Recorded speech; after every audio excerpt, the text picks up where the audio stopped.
Hello everyone, this is Gustav Biswas. Now you are listening Plan Your Finance with Gustav. This is step-by-step finance for someone new to finance. I have chosen this format to give you maximum content in minimum time. Please listen till the end, you might learn something new. Equity market, basically two types. 1. Primary market. 2. Secondary market.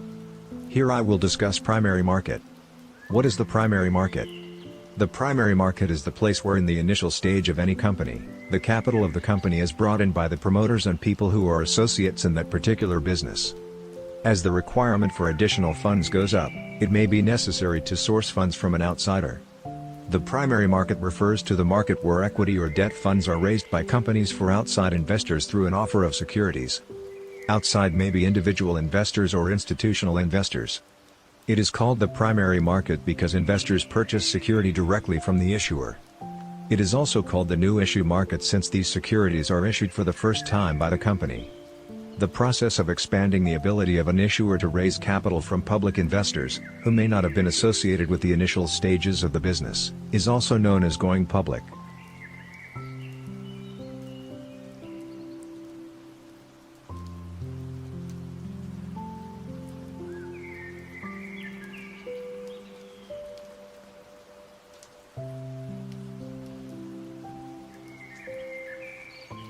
Types of issues. A.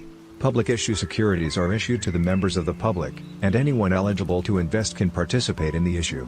This is primarily the retail issue of securities. B.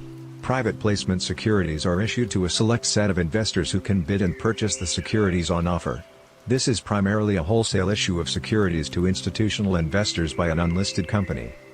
C. Preferential issue. A private placement of securities by a listed company is called a preferential issue. Securities are issued to an identified set of investors, on preferential terms, along with or independent of a public issue. This may include promoters, strategic investors, employees, and such specified preferential groups. D.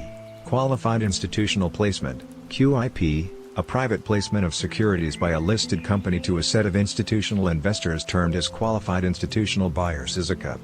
Qualified institutional buyers include institutions such as mutual funds. E. Rights and bonus issue securities are issued to existing investors as on a specific cutoff date, enabling them to buy more securities at a specific price, rights, or get an allotment of additional shares without any consideration, bonus.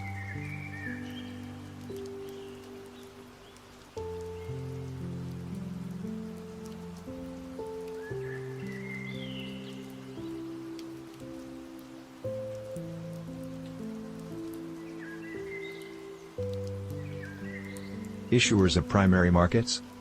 A. Central, state, and local governments. They raise funds to meet their fiscal deficits by issuing bonds called government securities, G-seconds, and treasury bills. The central government alone issue treasury bills for different maturities such as 91 days, 182 days, and 364 days. G-seconds have tenors ranging from 1 year to 30 years. Bonds issued by the government carry a government guarantee. These securities are issued only in the Indian markets.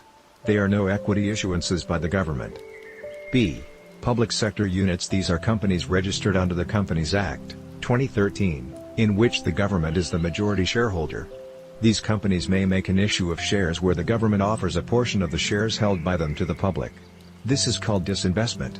For example, in December 2013, Power Grid Corporation of India made a share issue which comprised 13% fresh equity offered by the company and a 4% stake sale by the government. These companies also issue bonds to raise debt. Some of the bonds may provide tax benefits to investors in the form of exemption from tax for interest earned on them or to save on long-term capital gains. For example, the National Highway Authority of India, NHAI, made an issue of tax-free bonds in January 2014.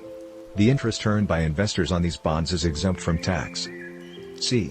Private sector companies. They raise equity and debt funds from the markets by issuing securities. They may issue ordinary equity shares, preference shares, and convertible instruments. Corporate bonds are issued to raise long-term debt while commercial papers and securitized papers are issued to raise funds for less than 1 year. For this category of issuers, the securities market is the principal source of funds. They can access funds from domestic and international markets. D.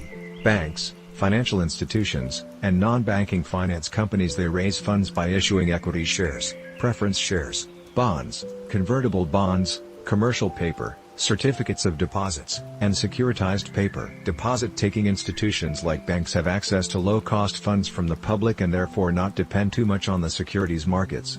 However, financial institutions and NBFCs raise short-term and long-term capital through the issue of securities. They have access to domestic and international markets. Mutual funds. They make a new fund offer, NFO, of units in the domestic markets to raise funds for a defined scheme.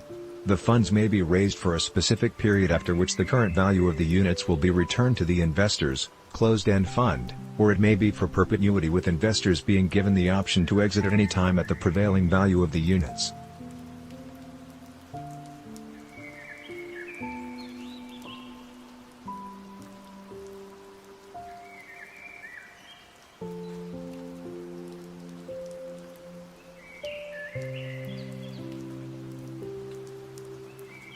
Types of investors who can buy securities in the primary markets. 1. Resident individuals. 2. Hindu undivided family, HUF. 3. Minors through guardians. 4. Registered societies and clubs. 5. Non-resident Indians, NRI. 6. Persons of Indian origin, PIO. 7. Qualified foreign investors, QFI. 8. Banks, financial institutions, association of persons. 9. Companies. 10. Partnership firms. 11. Trusts. 12. Foreign institutional investors, FIIs. Hello friends, hope you all are doing good. In this series, I will be explaining to you step-by-step basic finance. Now because of lockdown, I can be able to save some time for my channel. That is why I have started some new series on multiple areas. As I am preparing for some regularity certification. Whatever I am studying along with my professional experience, I am creating small videos and sharing in the internet, hoping it might be helpful for someone in those areas. You may find similarity with other contents.